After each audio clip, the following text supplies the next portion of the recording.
누가복음 12장 13장 어떻게 보면 이게 두 장으로 되어 있는데요. 저라면 한 장으로 이렇게 할 것 같습니다. 뭐 제가 몇 번 말씀드렸는데 아마 또 깜빡 까먹을 수도 있지 않습니까? 원래 성경은 장절이 없습니다. 장절이 없었는데 마소라라고 하는 후대 학파에 의해서 장과 절로 나누어집니다. 그래서 장과 절을 절대화할 필요는 없습니다.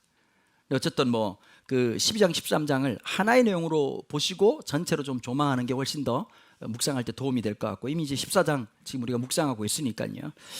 12장 13장의 메시지, 누가복음의 메시지의 핵심을 한마디로 말해라. 그러면 메시아가 오셨는데 과연 그분은 오셨을 때 어떤 일이 일어날 것인가, 메시아가 오셔서 우리에게 어떤 일이 일어나는가, 이 두 가지를 얘기합니다. 첫 번째는 회복을 얘기하고 있고요, 두 번째는 심판을 얘기합니다. 회복이라고 하는 건 누구에게 주어지느냐? 예수 그리스도를 영접하는 자들에게, 그러니까 회개하는 사람들.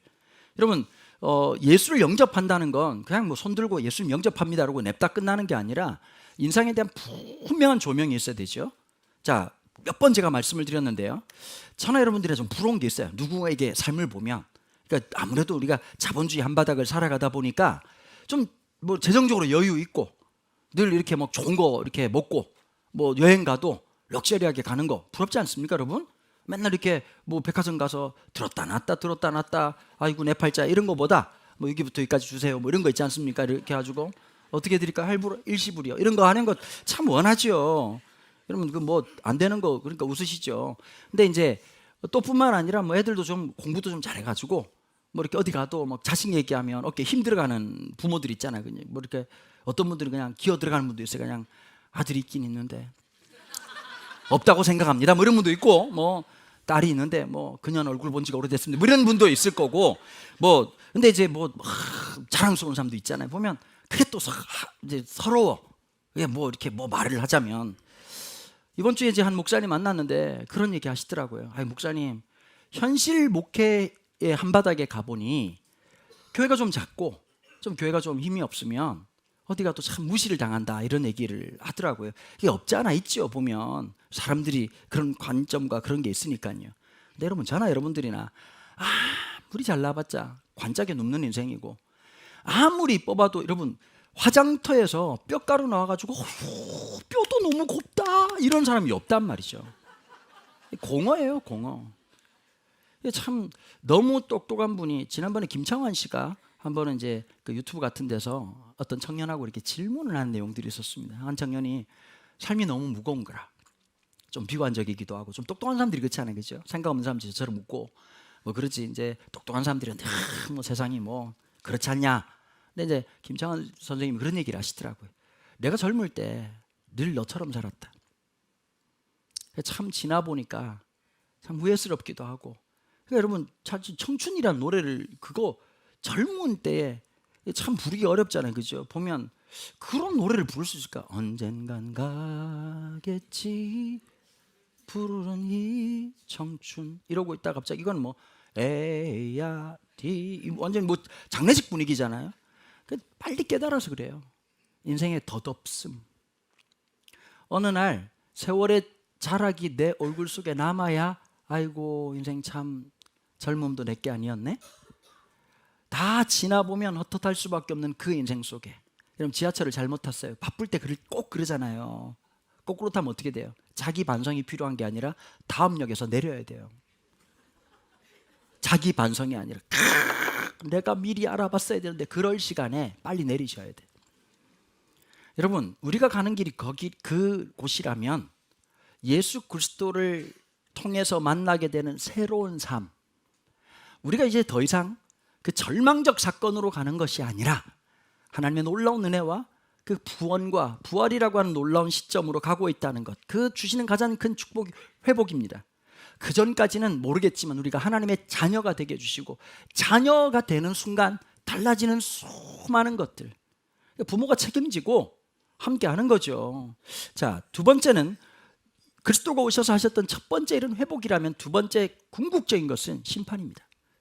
그리스도께서, 그러니까 예수님이 헤롯의 성전을 보고는 사람들이 막 감탄하죠. 이렇게 멋진 성전 모셨습니까? 근데 예수님께서 비참하게 오시죠. 예루살렘아 예루살렘아, 내가 너희를 불렀던 때가 한두 번이더냐. 선지자를 통해서 3일 만에 무너질 것을 얘기하고, 결국은 이제 두 가지입니다. 참된 성전이신 그 건물이 성전이 아니라 성전이신 그리스도께서 죽으시고 부활하시는 사건 뿐만 아니라 회개치 않는 유대 역사로 보자면 주 70년경에 잘 아시는 것처럼 로마의 디토 군단 13군단이 와서 완전히 비참하게 예루살렘을 진멸했던 그 비참한 사건을 주님은 마치 내일 일처럼 환히 보고 계시면서 하셨던 말씀이었습니다. 특별히 12장의 시작은 이 바리새인의 이중성으로 시작되고 있는데요. 누가복음 12장 1절부터 3절까지의 말씀을 같이 한번 보도록 하겠습니다. 그동안에 무리 수만 명이 모여 서로 밟힐 만큼 되었더니 예수께서 먼저 제자들에게 말씀하여 이르시되 바리새인들의 누룩 곧 외식을 주의하라. 감추인 것이 드러나지 않을 것이 없고 숨긴 것이 알려지지 않을 것이 없나니 그러므로 너희가 어두운 데서 말한 모든 것이 광명한 데서 들리고 너희가 골방에서 귀에 대고 말한 것이 지붕에서 전파되리라. 자, 우리가 이제 성경을 해석할 때 보시면 1절에도 누룩이란 말이 나오고 오늘 읽었던 13장에도 누룩이 나옵니다. 제일 조심해야 될 건 똑같은 단어를 똑같이 해석하는 실수를 범하시면 안 된다라고 하는 것입니다. 언어에는 이중성이 있죠. 누룩이라고 하는 것은 퍼져나가는 겁니다. 좋은 것도 나쁜 것도. 근데 여러분, 그리스도 예수 안일 때 우리가 구원을 살아갈 때 주어지는 새로운 감격은 무엇이냐? 밤만 있는 것이 아니고 낮만 있는 게 아니라 밤과 낮의 조화를 이루는 거죠. 여러분, 신앙생활하고 성령 충만하면 하셔야 될 일이 있습니다. 뭐냐? 서로가 기질이 안 맞고 달랐던 사람이 기가 막힌 하모니를 이루는 것을 연습하고 훈련하셔야 됩니다. 그러니까 사람은 자기하고 맞는 사람들하고 있기를 원해요. 자기하고 딱 통하는 사람들끼리만. 그리고 여러분, 어떻게 할 때 사람이 가장 깊어지는지 아세요? 나쁜 놈 욕할 때 제일 깊어집니다. 여러분, 말씀을 나눌 때가 절대 아닙니다. 여러분, 말씀은 제가 보니까 크게 의미가 없고 씹고 뜯고 맛보고 즐길 때 공동체가 깊어져요. 그러면 망해요. 그러면 못 배워요. 이번에 이제 CBS 올폰 이제 돌발 질문이 하나 있었는데요. 그 중에 한 가지가 이런 거였습니다. 당신이 인생에서 영적으로 가장 많은 변화가 일어났을 때 10대, 20대, 30대, 40대, 50대, 60대 이렇게 얘기를 한 겁니다. 그래서 이제 목사님 4명이 있는데 하나, 둘, 셋 이러고 얘기를 하는 거죠. 근데 이제 문제가 하나 있었어요. 제일 연세 많으신 어르신이 85세.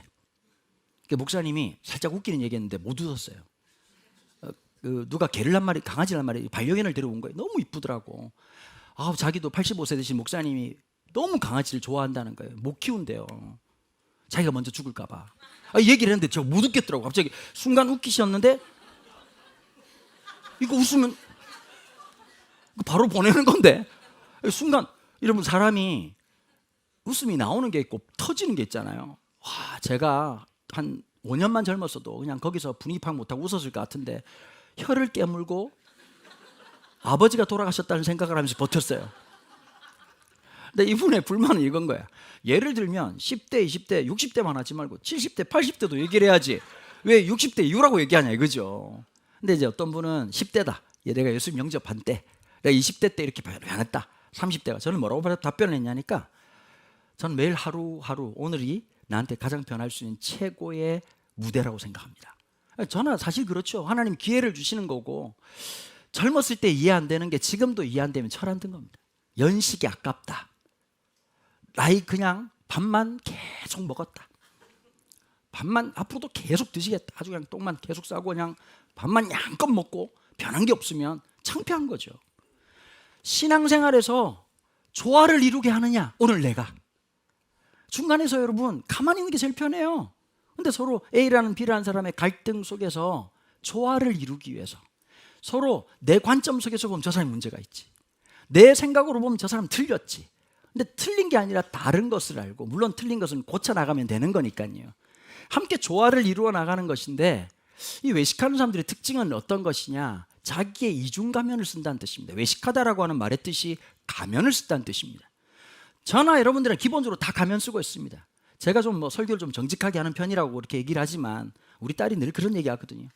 집에 있는 아빠의 모습을 봐야 성도들이 제대로 알 텐데 참 누구 닮아서 말을 그렇게 잘하는지. 저도 똑같죠. 우리 딸 우리 아들 얘기 만문지일합니다. 만분지일. 저도 다 또 이렇게 또 어떻게 또 다 가야 되니까 말을 못해서 그런 거지. 사람이 그렇죠. 가면을 쓰지요. 제가 이제 가끔씩 이제 주중에 이렇게 청바지 입고 이렇게 티 입고 있으면 성도님들이 조금씩 놀래요. 늘 양복 입고 있어야 되는 것처럼 어제도 이렇게 가니까 뭐 주로 하는 말이 칭찬이겠죠. 뭐 대학생 같아요. 여러분 노안이에요. 무슨 놈 대학생입니까? 대학생 다 죽었습니까? 뭐 서로가 가지고 있는 선입견이 있어. 근데 우리가 말하는 정답이 있는 거야. 교회가요, 틀이 너무 분명할수록 외식적으로 가요. 이래야 된다, 저래야 된다. 그게 없어야 돼요. 아름다운 걸 볼 줄 알아야 돼. 아름다움의 스펙트럼이 넓을수록 영적으로 건강한 겁니다. 그러니까 이제 뭐 이렇게 기도해야 돼, 저렇게 기도해야 돼. 여러분 10대 때 은혜 받았다는 것을 무시할 필요 없죠. 그러나 거기에 머물 필요도 없습니다. 20대 때 경험한 은혜가 있습니다. 근데 그걸 참 소중하지만 거기에 매일 필요는 없는 겁니다. 조금씩 자라야죠. 계속 더 자유롭게, 더 누구를 어떻게 하도록요? 상대방을 품을 수 있도록. 첫 번째는 자기를 사랑하고 자기를 존중하고 자기를 아껴줄 수 있는 사람이 어떻게 하느냐? 상대방한테도 그렇게 한단 말이죠. 여러분 대부분 말은, 상대방한테 하는 말은 자기 자신에게서 나온 확률이 높습니다. 쓴말을 많이 하죠. 자기 인생을 향해서 그렇게 생각하는 거죠. 오늘도 하나님의 여지가 있다, 하나님께서 함께 하신다, 하나님 붙잡아 주신다, 그러니까 좀 힘내라, 좀 이런 말들이 필요하지 않겠어요? 사람들을 만나면 요즘 종종 제가 좀 조금 좀 뭐라 그럴까요? 이렇게 타인에 대해서 그렇게 관심이 있는 편은 아닌 것 같아요. 아내가 그 얘기 하더라고요. 너밖에 모른다고. 그래요. 저는 그래요. 내가 소중하니까. 근데 이제 요즘은 조금 보여요. 이게 조금 넘어서는 것 같아요. 조금 자연도 보이고 꽃도 보이고 이렇게 나무도 보여요. 이게 참 하나님 은혜죠. 근데 이제 예전 같으면 그냥 속으로 그냥 아유 또 이상한 사람 있네 이러고 쓱 지나갔을 텐데, 어떻게 자연스럽게 만남이 주어지면 어쨌든 좀 해줄 수 있는 말을 해주려고 해요. 대부분 똑같습니다. 목사나 성도들이나 어느 순간 내가 좀 이렇게 영적 침체가 온 사람들의 특징은 생기가 없어요. 이렇게 말을 할 때도 톤이 떨어져요. 이렇게 음성학이라는 게 있잖아요. 보면 활기가 있는 게 아니라 음이 느린 게 아니에요. 이게 축 처져요. 그래서 제가 이제 후배 목사님들을 보면 똑같습니다. 뭐 때문에 두려운가? 현실에 대한 두려움이 있어. 내가 이거 오늘 살겠나? 내가 먹고 살겠나? 이제 그러면 이제 뼈를 때려줘야 되는 거죠. 재미있게. 그래서 네 몸이 굶었냐? 지금 더 굶어야 된다. 너 지금 몸이 지금 진짜 빼긴 빼야 되는데 그런 얘기를 해요. 근데 밥은 맛있지? 계속 맛있다는 거예요. 그래서 애를 교육을 못 시켰니? 교육을 시켰다는 거지. 그래서 대학을 못 갔냐? 갔다는 거지. 성적이 안 돼서 못 가는 경우는 있어도 길이 안 열려서 못 가는 일은 없거든. 지가 안 해서 그런 거지. 그러니까 자꾸 기도를 할 게 아니라 공부를 해야 되는 거예요. 대학은. 그렇죠? 또 말을 못 알아듣네. 아니 하나님이 뭐 이렇게 대신 뭐 이렇게 가라로 시험 쳐줘야 되는 거예요? 그건 아니죠. 지가 공부를 해야 되는 거고. 근데 갔어. 근데 어떤 관점에서 보면 안 보인다고. 내가 불행하다고 느끼는 이유가 있어요. 좀 정직해야 돼요. 왜 불행한지에 대해 스스로 질문을 해야 되는데 그냥 이러고 퉁하고 있지 마요. 남자들은 그냥 그런 게다 하고 너무 무덤덤해져. 나이가 이제 50이 넘어가면 이게 좀 사람이 까칠해지고 윤기가 없어. 윤기가 인생에 지금 참기름 좀 발라드릴까? 윤기가 좀 필요해. 삶의 기름 좀, 내가 좀 윤기가 좀 있어야 되는데 점점 윤기가 떨어지고 이게 빛바랜 느낌만 꽉 있어. 우리가 그런 이유가 있죠. 젊음도 사라지고 자신은 없어지고 점점 내몰리기도 하고. 근데 오히려 여러분 나이가 들어서 느낄 수 있는 또 기쁨이라는 게 있잖아요. 그 감격도 있고 얼마든지 붙잡을 수 있는 게 있는데 장면 전환이 잘 안 됩니다. 자꾸 외식하고 살아가는 겁니다. 수많은 무리들 중에서도 1절에 보니까 먼저 제자들에게 얘기하셨다는 겁니다. 제자들에게 너네들이 조심해야 될 게 있다. 바리새인들의 누룩을 조심해라. 외식하는 것을 조심해라. 왜냐? 그 말은 얼마든지 너네들도 그럴 수 있다. 그 얘기를 하는 겁니다. 시작은 그렇지 않았지만, 근데 이제 결국 다 드러나게 될 것. 이게 누가복음에 한 분이 저한테 질문을 하셨어요. 목사님, 어떤 본문 예수님께서 기적을 일으키고 난 다음에 이걸 알리지 말라고 얘기하실 때가 있었고, 이것도 아는 분은 묵상이나 해야 이거 뭐 알아듣지. 그 다음에 어떤 거는 다 알려라라고 말하는 게 있는데 그게 무슨 기준이 있습니까? 근데 사실은 알리지 말라고 해도 다 알려지게 되고, 뭐 이렇게 알리라고 하면 더 잘 알려지죠. 그게 똑같은 겁니다. 진실과 거짓도 똑같은 특징이 있어요. 시간이라는 배경 속에 있다 보면 그 사람 처음엔 참 좋았는데 지나 보니까 별로더라. 그 사람 원래 사실 별로였던 겁니다. 외식한 거죠. 진짜는 시간 속에서 드러나게 돼 있어요. 진짜는 시간이라고, 그러니까 저나 여러분들이나 더 푸른 교회라고 하는 신앙생활을 해가면서 처음에는 참 좋았는데 끝도 참 좋으면 너무 좋은 거고, 처음에는 별로였는데 지나갈수록 저분이 참 좋은 사람이구나, 그건 신앙으로 성숙하고 점점 열매 맺어가는 삶이라고 볼 수가 있는 것이죠. 가면 쓰고 자꾸 그렇게 살아가는 삶들, 지속적으로 보면 그 이중성에 대한 얘기를 하면서 그렇지 말아야 될 것들, 진짜 두려워해야 될 것은 우리가 여기서 죽는다라고 하는 사건이 아니라 죽음 이후의 사건을 더 두려워해야 된다. 사실 지금 우리한테는 익숙한 얘기지만 예수님의 선언이 아마 엄청난 파장을 일으켰을 거예요. 그럼 죽음은 끝나는 건데, 죽음 다음에 모든 것이 있다고 알지 못하는 사람들에게 죽음 이후에 그 모든 것을 통치하신 하나님을 진짜 두려워해야 된다. 우리가 대부분 두려워하는 건 현실 세계 속입니다. 이제 고3이 되면 고3쌤이 담임쌤이, 지금이 아니지만 우리만 해도 고3 담임쌤 되면 엄청 두려웠잖아요. 그럼 뭐 한마디 하면 다 말을 들어야 되니까. 근데 그분도 유통기한이 있어요. 졸업식 하면 시바입니다. 뭐 졸업식 끝나고 난 다음에 어이 13번 서.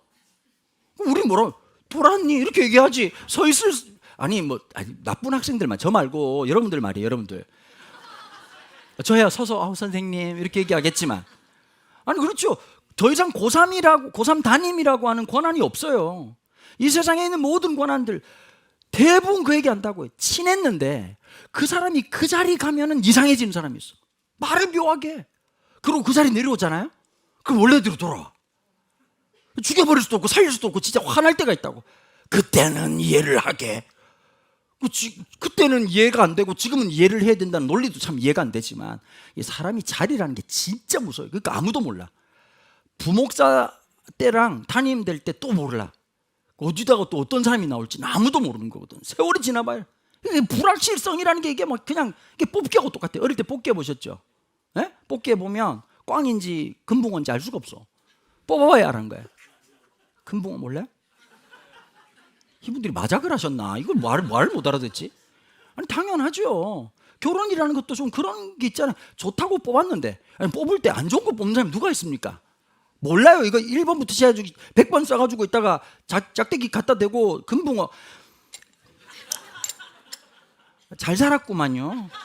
아주 부유하게 자랐어.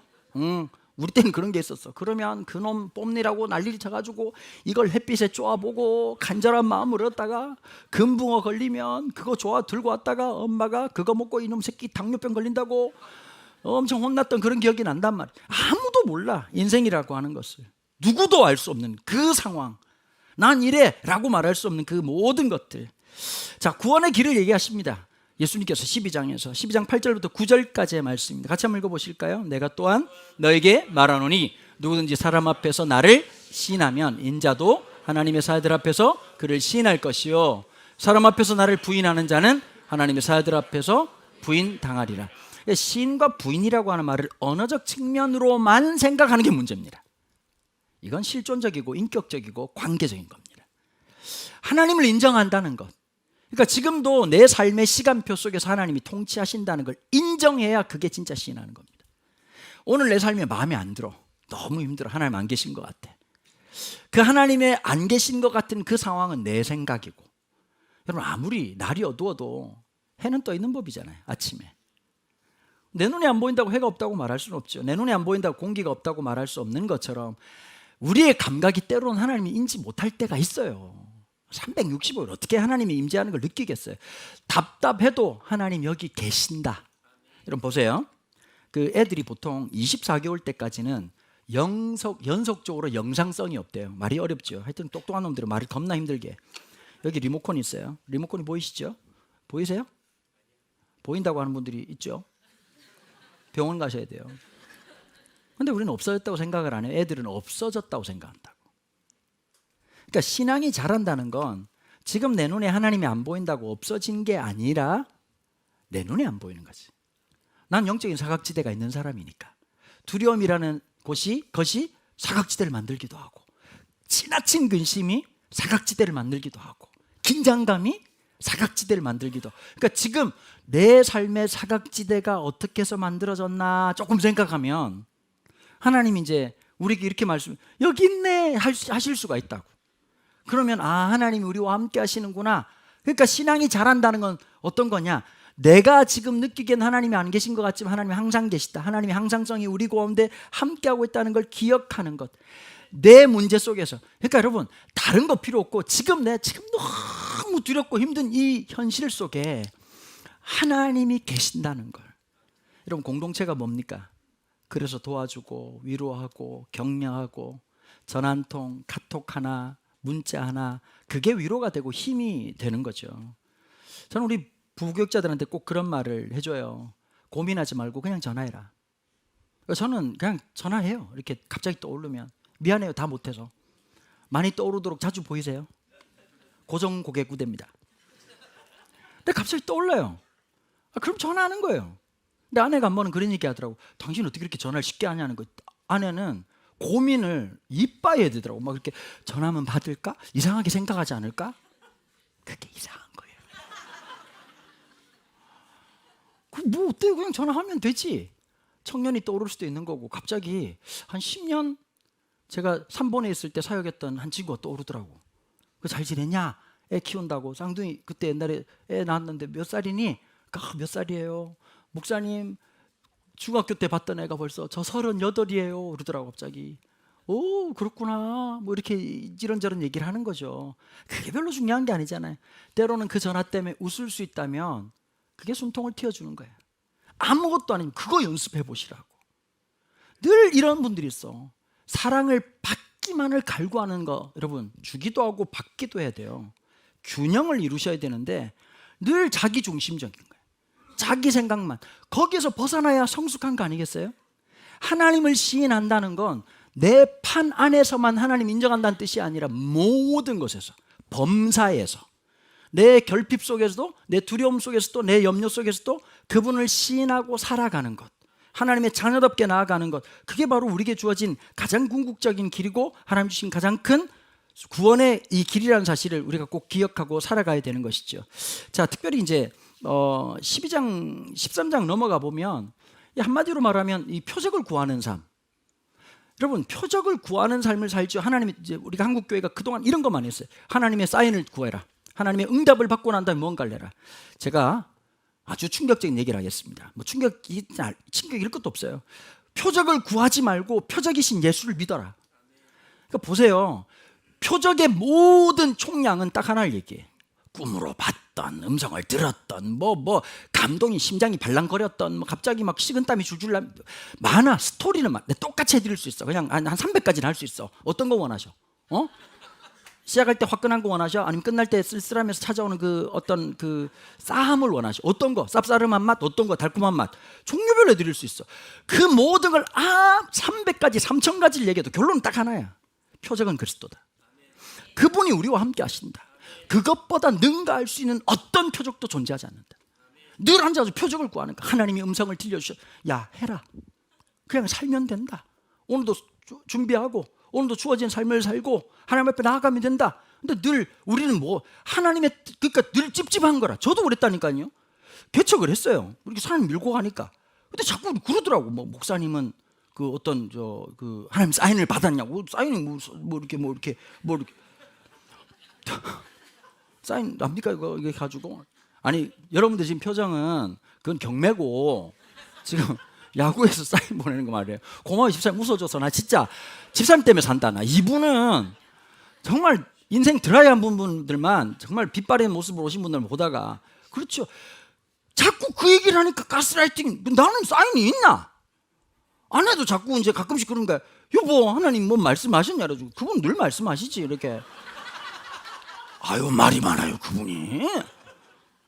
우리에게 주어진 삶이라고 하는 것, 그걸 받아들이면 될 텐데 늘 앉아가지고 그놈의 사인만 찾고 있는 거예요. 표적만 구하는 삶. 표적이신 그리스도가 우리와 함께하고 있다. 자, 13장 1절부터 9절까지의 두 가지 이슈가 있었어요. 첫 번째는 뭐냐? 빌라도라는 이 또라이 같은 놈이 갈릴리 사람들을 죽인 사건이었어. 이게 이제 몇 가지 이제 썰이 많아요. 그 요세푸스라고 하는 사람이 글을 보면 여러 가지 이제 빌라도가 또라이 짓 하는 게 한두 가지가 아니었거든. 얘가 좀 이상한 놈인 게, 그 유대인들에게 제일 중요한 게 성전이잖아요. 성전 기금, 성전 세금을 가지고 그걸 탈취해 가지고 수도관 사업을 했어. 그러니까 이제 사람들이 볼 땐 이해가 될지 모르겠지만 유대 사람들한테는 있을 수가 성전에 헌금을 가지고 그런 짓거리를 한 거죠. 그래서 이제 급진파들이 반란을 일으킵니다. 반란 어떻게 하는지 아십니까? 완전히 그냥 무자비하게 잔인하게 진압을 해버립니다. 사람을 여러 죽였어요. 하여튼 그러니까 시범 케이스로. 근데 이제 갈릴리 사람들을 죽인 사건. 자, 보세요. 이 빌라도는 예루살렘을 통치하고 있는 사람이고, 그 다음에 갈릴리를 통치하는 사람은 헤롯이에요. 근데 헤롯은 예수님에 대해서 좀 보고자 했다는 건 무슨 뜻이냐? 뭐 배우고 싶다는 게 아니라 마음속에 앙금이 있어. 세례 요한이 새로 태어났나? 저놈은 제거해야 될 놈인데. 지금 예수님은 갈릴리에 계시다가 지금 누가복음적 입장에서 보면 이거 되게 중요한 얘기야. 이거 진짜 논문 2편 읽어도 모르는 얘기야. 갈릴리에서 지금 예루살렘으로 가셔야 돼. 갈릴리에서는 헤롯이 예수를 죽이려고 하고 지금 가려고 하는데, 갈릴리 사람, 예수님이 나사렛 출신이지만 중앙에서 보면 그러더라고. 저 고향이 부산입니다. 그랬더니 경상도네. 부산입니다. 그럼 경상도, 여러분 경상도가 넓어요. 우리를 타 도시와 비교할 때 우리는 견딜 수가 없어요. 지옥이라고 생각해요. 백화점도 없는 동네가 사람이 어떻게 삽니까? 그 도시와 시골을 나누는 가장 큰 경계가 백화점이 있느냐, 몇 개가 있느냐, 얼마나 넓으냐, 결정적인 요소죠. 그러니까 하셔야 됩니다, 여러분. 그래서 여러분들은 촌사람입니다. 제 입장에서는요. 근데 똑같은 그렇게 바뀌었죠. 나사렛이야. 나사렛 어디야? 갈릴리 사람이라고 퉁친 겁니다. 그러니 이 말은 단순하게 갈릴리 사람을 죽여서 놀란 사건이기도 하지만 갈릴리 사람들이 예루살렘에서 그렇게 환영받지 못한다는 것을 얘기하고 있습니다. 또 하나는 실로아라고, 실로암 망대가 무너져서 18명이 죽은 사건이 있었습니다. 근데 이 당시의 사람들은 누가 먼저 죽는다고 생각했느냐? 죄가 많은 놈이 죽는다고 생각합니다. 그러니까 하나님을 조금 이렇게 자비의 하나님이 아니라 이런 거야. 벌점 15점이야. 1점 남았어. 곧 뒤져. 이렇게 생각한 거죠. 그래서 이 사건에 사실은 어떻게 보면 누가 죽인 겁니까?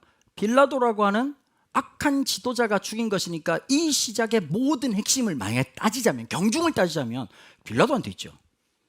근데 뭐라고 생각했다고요? 종교적으로 이 외식하는 사람들은 저놈들이 죄를 많이 짓고 있고, 그러면 죽었으니까 살아있는 나는 뭐가 되죠? 비교 우위에 있는 존재가 되는 거죠. 그렇게 생각하고 살아갔다는 겁니다. 근데 예수님의 말씀은 이미 하나님의 심판이 준비되었고, 너도 날 받아놓은 놈하고 똑같으니까 예수님이 이 땅에 오신 이유가 뭐냐는 거예요. 예수님이 대속적 죽음을 죽으러 오셨다면 땅도 골치 아프게 하지 말고 오자마자 죽으셔야 되는 거 아닙니까? 아니 생각해봐요. 대속의 죽음이 목적이라면 시끄럽다, 그냥 나 어디 십자가 어디 있어? 오자마자 예수님이 나 바빠, 십자가 어디 있어? 이거야? 젠장. 이러고 들고 가다가 갑자기 빨리 박아 새끼야, 이렇게 하고 빨리 죽어야 되는 거예요. 맞잖아요, 제 말이. 내가 이걸 쓰고도 난 정말 난 놈이다. 근데 예수님께서 30살까지 사시고 공생애를 3년 6개월 정도 보내셨단 말이죠. 3년 6개월 동안 예수님께서 박수 받은 일보다 저주받고 손가락질 당하고 비방당하는 게 훨씬 많았어. 그 개념을 가지고 13장을 다시 보셔야 된다는 거죠. 무슨 말씀이냐? 예수님께서 딱 한 말씀 하십니다. 모든 기준을 13장 5절입니다.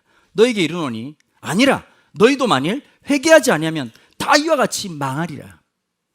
오늘 그 사실을 보고 저 사람들은 죄를 많이 지었기 때문이죠. 저 사람들은 무슨 죄를 지어서 저렇게 죽은 겁니까? 진단해 주십시오. 이거 마치 한블리처럼 몇 대 몇 이거하고 비슷한 거죠. 그게 아니라 회개치 않으면 모든 사람들이 죽을 수밖에 없다. 자, 복음의 긍정적 표현과 부정적 표현이 있어요. 누구든지 예수를 믿으면, 누구든지 나를 시인하면, 반대로 말하면 누구든지 어떤 사람이든지 회개하지 않으면 다 망한다. 이건 똑같은 복음의 선포라는 거죠. 그러고 난 다음에 예수님께서 쭉 이제 얘기를 설명하고 있습니다. 특별히 이제 안식일에 18년 동안 이 참 비참하게 귀신 들렸다. 이 톰 라이트라고 하는 신학자가 이런 표현을 썼더라고요. 톰 라이트는 한 여자가 귀신 들렸다는 게 아니라 시대적 귀신 속에 다 붙들려 있었다. 사람들이 눈이 어두워져 있었고, 그러니까 감각이 없는 거죠. 우리가 살아가다 보면 어느 날 지나보니까 그거 아니었는데, 아니 생각해봐요. 코로나를 지나고 난 다음에 3명은 밥 먹, 뭐 4명 먹지 말고 3명 먹을, 뭔 귀신 시달아 까먹는 얘기입니까? 그렇죠? 뭐 이렇게 뭐 모이지 마라 뭐 이런 뭐 이해도 되긴 하지만, 근데 이게 좀 지나친 면도 있었고 되게 웃을 일이라는 겁니다. 우리가 지금 살았을 때 지금 오늘의 모습이 되게 똑똑한 것 같은데 지나보면 멍청했다는 게 발견되시죠. 내가 왜 그랬을까? 그렇지 않겠습니까? 누구에게나. 근데 예수님 시대 속에 살아가는 사람들이 보는 관점이 있다고. 모든 사람들이 미쳐 있어. 그러니까 이 여자는 18일 동안 미친 여자야. 저 사람은 그냥 저주받는 거야. 그냥 저 사람은 그냥 꼬꾸라졌고 소망이 없고 아무 가치가 없어. 만약에 예수님께서 판을 엎으시려고 하면 이런 여자를 고치셔야 되겠습니까? 고위공직자나 슈퍼스타나 아이돌이나 이런 애들을 고쳐야 되겠습니까? 그런 애를 고쳐야지. 영향력 있는 사람들. 예수님이 뻘짓하는 거야. 18일 동안 아무도 인간이라고 대우하지 않았던 이 여인을 고치신다고. 그러면서 예수님이 뭐라고 말씀하시느냐, 포도원지기에 대한 얘기를 하시면서 이 상황을 설명하십니다. 13장 7절부터 9절입니다. 포도원지기에게 이르되, 같이 한번 읽어보시죠. 이르되 내가 3년을 와서 이 무화과 나무에서 열매를 구하되 얻지 못하니 찍어버리라. 어찌 땅만 버리게 하겠느냐. 대답하여 이르되 주인이여, 금년에도 그대로 두소서. 내가 두루 파고 거름을 줄이니 이후에 만일 열매가 열림 좋거니와 그렇지 않으면 찍어버리소서 하였더라 하시니라. 자, 여기서 이제 긴장관계가 있어. 대부분 다 이 본문을 이렇게 해석을 해요. 하나님이 주인이시고 품꾼으로 오신 분이 그리스도셔. 3년 동안 열매가 없어. 안 돼, 찍어버리자. 그런데 뭐를 얘기합니까? 지금 포도원지기는 말하기를 조금만 더 시간을 주십시오. 하나님께서 역사하시니까 3년 6개월의 시간은 예수님께서 뭐 하시는 시간이냐? 마지막까지 몸부림치시는 시간인 거예요. 그럴 필요가 없어. 만약에 하나님의 논리로만 하자면, 하나님의 근거로만 하자면 예수님이 그 고생하실 필요 없고 그냥 죽으시고 부활하시면 돼. 근데 그거 안 하시고 하나님의 마음을 아는 거란 말이죠. 신학이라고 하는 틀 안에서 하나님을 다 이해 못하는 것은 하나님의 인격성입니다. 부모가 어차피 저거 될 놈인지 안 될 놈인지 아시잖아요. 엄마가 말하면서도 너 치워라, 마음속에 아시죠? 안 할 거라는 확신이. 그게 맞아요, 안 맞아요? 맞다고. 내가 늘 말하지만 아들은 엄마가 변화시킬 수 없다. 아내만이 변화시킬 수 있다. 제가 아내가 이제 그 뭐 택배 같은 거 시키면 이제 야단치지 않겠다. 다 뻥이었어요. 혼이 나. 나는데 이제 두 번째 하는 말이 박스를 정리를 해라. 다 뜯고 그다음에 포개 가지고 넣어라. 근데 어제도 이제 제가 시킨 건 아니고 집에 막 이렇게 많이 왔어. 많이 와가지고 있는데 전 너무 피곤했어요. 피곤하기도 하고 또 설교 때문에 12장 13장 지금 여러분 제가 이거 한 10장 썼다가 지금 2장으로 줄였거든요. 이거 잘라내는 게 너무 쉽지 않더라고. 참 좋으시겠어요, 여러분들. 그 고민하고 있는데 그렇잖아요. 보면 목사로서 이 토요일이라고 하는 아주 이 전지적 관점에서 볼 때 아주 중요한 시간 속에 누구도 건들지 않는다. 이게 우리 업계 관행인데 아내의 잔소리가 환청처럼 들리니까 뜯어라, 치워라. 그 환청에 이끌려가지고 뜯고 있는 내 모습과 그걸 넣으면서 또 두렵고 떨림이라는 걸 또 한 번 경험하고, 우리 엄마가 말했으면 말 안 들었을 텐데 무서운 여주가 있구나. 그러니까 같이 사시잖아요, 그분이. 누구나 그렇다고. 애도 알아, 얘가 안 돌아볼 것을. 그런데 그 순간 안 때린다니까. 여지를 줘. 안 할 게 분명해. 99.99%. 먼저 선방을 안 때린다니까. 제가 군대 자대 배치를 받았어요. 일병선임이 밤에 불러. 그러다 안경을 벗으래. 그럼 막 때리더라고요. 근데 갑자기 제일 무서운 질문, 군대에서 왜 맞은지 알아? 이거 진짜 미친 게, 이게 선지자 놀이라고 있어요. 선지자 놀이라고. 쳐먹고 난 다음에 어차피 말해봐야 틀리니까. 그럼 순간 막 별의별 생각이 다 드는 거야. 잘 모르겠습니다. 그랬더니 갑자기 하는 말이 앞으로 잘하라고. 이 선지자적 타격. 앞으로 잘하라고. 여러분, 이거 뭡니까? 이거 저기 그 깡인가요? 아니, 깡이 악깡이 아니라 깡. 다음에 말 알아듣는 사람들 이부들 와요. 제발 이 좀 인생 힘들게 안 사는 사람들은 이런 전문 용어를 못 알아듣잖아요. 이렇게 깡, 상품권 깡 이런 게 있어요. 미리 이렇게 깎아주는 거, 깎아가지고 돈 내주는 거. 부모는 이 아이가 안 할 게 99.9%라도 기회와 여지를 준다고. 그게 사랑이에요. 안 한다니까요. 절대 안 해요. 3년 6개월 있으면서 하나님은 하나님이 야 3년 동안 해도 안 된다고. 근데 예수님이 이래야 되잖아요. 맞습니다 하나님, 조져야 됩니다 이 새끼들, 이렇게 말해. 주님이 와보니까 더 심각합니다. 하늘에서 바라보는 거하고 진짜 밑에서 해보니까 제가 볼 수가 없어요. 눈깔이 뽑아야 될 놈이 한두 놈이 아닙니다. 주님 이럴 줄 알고 제가 리스트를 다 뽑아왔습니다. 기억 니은 수니까 통촉하여 주시오, 이렇게 말을 해. 맞아. 그런데 또 기회를 달라는 거예요. 십자가에서도 그건 멈추지 않아. 여러분 이 기독교의 놀라운 은혜를 아십니까? 여러분 우리의 삶에서 정말 안타까운 것은 뭐냐? 사람이 중요한데 조직이 중요해지는 겁니다. 조직이 필요하죠. 부정하는 게 아닙니다. 사람을 살리는 조직이어야 되죠. 조직을 살리느라 사람을 죽여서 해야 되겠습니까? 사랑이어야 되죠. 종교가 아니라. 종교면 뭐합니까? 사랑이 없는 걸. 지금 한국교회가 그러지 않나요? 종교를 외치면 뭐합니까? 남을 용서하고 이해하고 품어줄 수 있는 사랑이 없는 걸. 성경에 두 가지 중요한 근거가 있다고 그랬죠. 하나님 사랑, 이웃 사랑. 이걸 통과하지 못하는 어떠한 것도 하나님 나라는 의미가 없습니다. 18일 동안 고난당한 이 여인을 하나님이 치료하시죠. 하나님의 놀라운 은혜, 그 놀라운 수고. 그러면서 주님께서 오히려 뭐라고 말하느냐? 유대 종교 지도자들이 와가지고 왜 안식일에, 예수님께서 의도적으로 안식일에 행하신 거예요. 그래서 예수님 좀 그런 건 있어.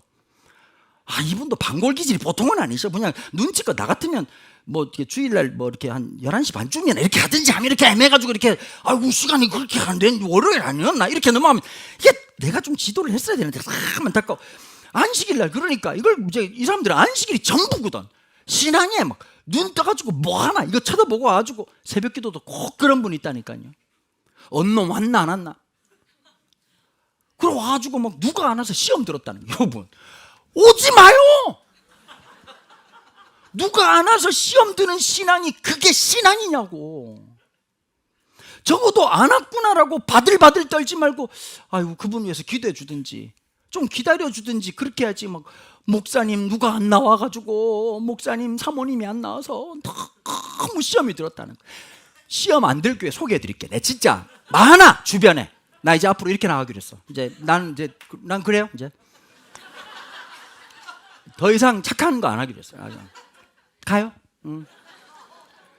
신앙이 그렇게 된 거요. 예수님께서 의도적으로 왜 안식일에, 근데 이제 이중자 때라는 거죠. 13장 5절부터 17절 한번 보십시다. 주께서 대답하여 이르시되 외식하는 자들아 너희가 각각 안식일에 자기의 소나 나귀를 외양간에서 풀어내어 이끌고 가서 물을 먹이지 아니하느냐?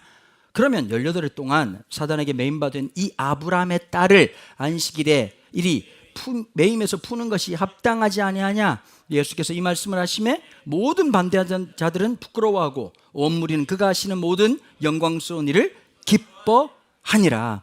아멘. 아멘. 여러분 외식한다는 말이 예수님께서 하신 욕 중에서 제일 센 욕입니다. 이 가면 쓴 새끼들아, 맨날 척만 하고 있는 놈들아, 거짓을 늘 밥 먹듯 하면서 자기의 기준과 이중잣대를 가지고, 여러분 자기 집에 있는 개를 돌보듯 개만큼이라도 사람들에게 그렇게 하냐는 거지. 안식일에 이 매임에서 안식일에 이 매임에 푸는 것이 합당하지 않냐. 안식에 하나님 만드신 재정 이유가 뭡니까? 쉼과 안식과 회복, 그거 일어나라고 한 겁니다. 안식일은 지키는 게 아니라 살아내는 겁니다. 신앙은 지키는 게 아닙니다, 여러분. 신앙 뭐 어떻게 막 성경처럼 막을래요? 막 이렇게 막 지켜야지. 이렇게 그거 뭐 원더우먼이지. 그거 뭐 웃어요. 신앙은 지키는 게 아니라 사는 거요.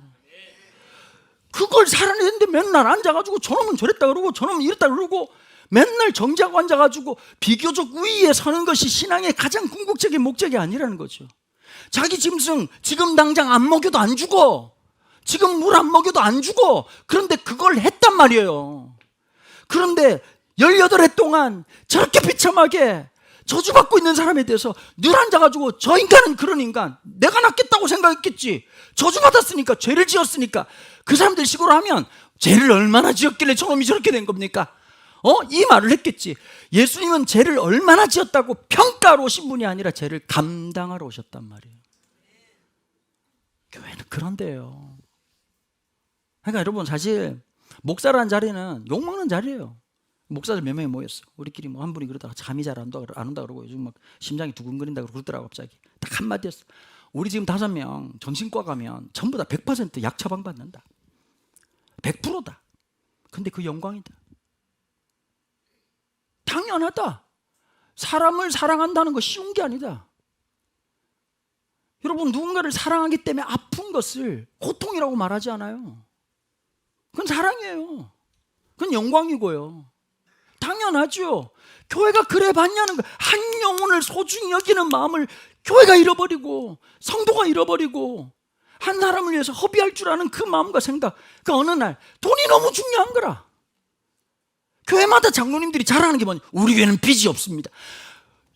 하나님이 야, 빚 갚아라, 빚 갚으려, 야, 빚 갚아라.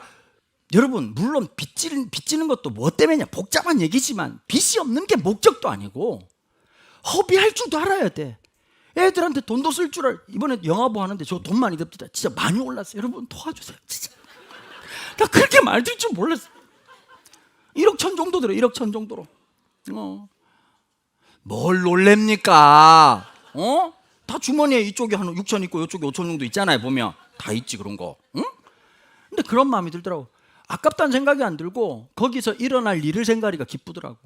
거기서 일어날 하나님의 놀라운 일들을 생각한다면 여러분 써도 멋있는 거 아닙니까? 보면 하면 좀 많이 하세요. 갑자기 돈 낸다니 그렇게 겁나. 김정 목사 수리탄 어디 있어? 수리탄.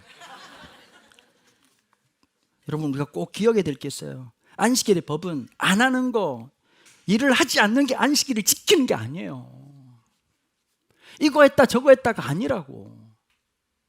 물론 율법적으로 어릴 때는 조금 스파르타 교육이 필요해요. 어릴 때는 뭐 이렇게 주의를 딱 지켜야 돼 이런 거 좀 필요해. 너무 느슨해. 아빠들이 막 갑자기 막 매일이 주일이지. 그럼 개판되는 거예요. 애들이 하루의 구별됨을 배워야 매일을 배우지. 그렇죠? 하루에 어떤 제한적인 것을 훈련해야 전부가 갈 수 있고 자유로 갈 수 있는 거지. 그걸 훈련하는 건 되게 중요해. 그러나 거기서 매이면 안 된단 말이에요. 자라야죠. 하나님이 원하시는 대로. 여러분, 예수님께서 이 여자를 고치시는 건 너무 뻘짓이야. 결론적으로 하신 말씀이 오늘 본문이죠. 야, 하나님 나라가 뭐 같은 줄 아니? 겨자씨 하늘 같아.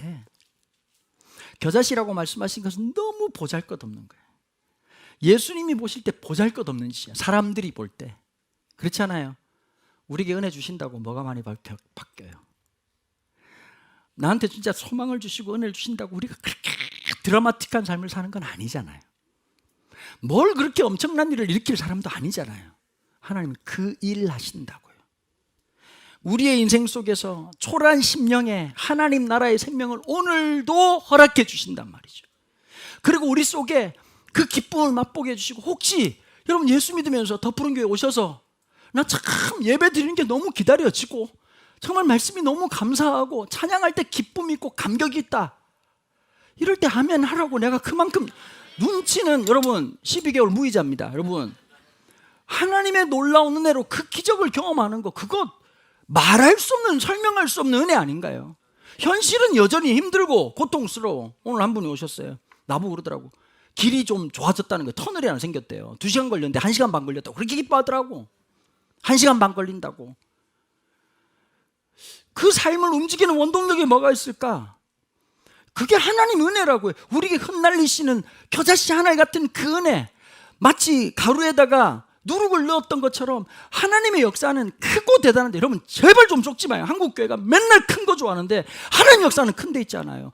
보잘것없는 우리네 인생 속에, 작고 연약함 속에서 하나님의 은혜가 지금도 우리와 함께 하시고, 그러니까 여러분, 우리의 삶이 지금 보잘것없어 보이고 사람들이 말할 때 너 아무것도 아니야라고 말에 동의할 필요 없죠.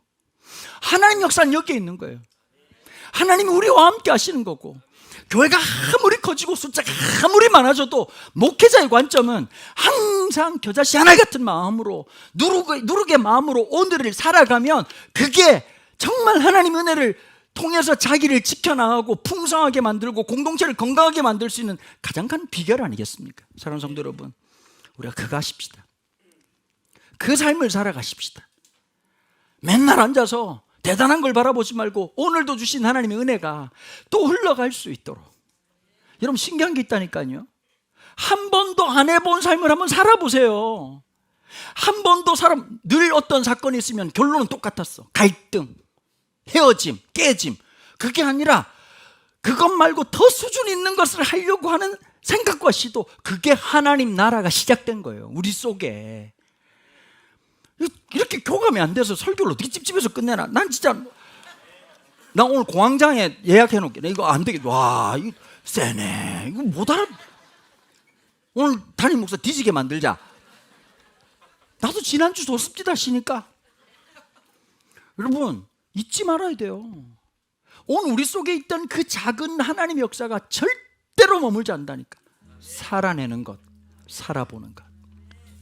오늘도 하나님 우리를 은혜로 보듬어 주시고 우리와 함께 한다는 놀라운 사실, 너무 좋지 않아요? 이야, 오늘도 살아갈 힘을 주시는구나. 세상에 헛헛한 인생으로 우리를 부르지 않으시고 하나님 영광에, 하나님 나라의 별처럼 하나님 나라의 큰 놀라운 영광으로 우리를 부르시고 지금도 일하시는 하나님. 그래서 오늘도 그분 앞에 서서 오늘의 삶을 주님 앞에 올려드리고, 우리가 고백했던 것처럼 고개를 들고 내 심령으로 왕 되신 주님을 높여드리는 귀한 일상이 우리 모두에게 임하시기를 주님의 이름으로 축원합니다.